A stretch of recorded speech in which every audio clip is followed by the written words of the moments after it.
Zimbabwe vice president കോൺസ്റ്റാന്റിനോ ചിവെങ്ക ഇന്ത്യയിൽ 19ാമത് CII India Africa business കോൺക്ലേവിൽ പങ്കെടുക്കാനാണ് അദ്ദേഹം ന്യൂഡൽഹിയിൽ എത്തിയത്.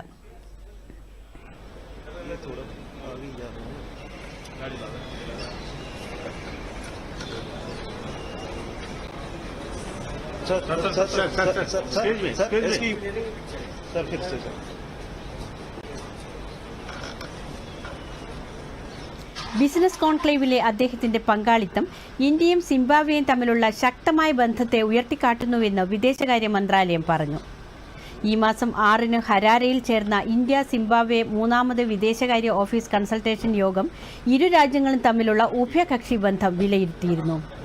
വികസന പങ്കാളിത്തം, വ്യാപാര സാമ്പത്തിക ബന്ധങ്ങൾ, ഡിജിറ്റൽ സാങ്കേതികവിദ്യ, കൃഷി, ആരോഗ്യം, പ്രതിരോധം, കോൺസുലർ, സാംസ്കാരിക വിഷയങ്ങൾ എന്നിവയിൽ സഹകരണം ശക്തിപ്പെടുത്തുന്നതിനുള്ള വഴികൾ ഇരുപക്ഷവും ചർച്ച ചെയ്തു.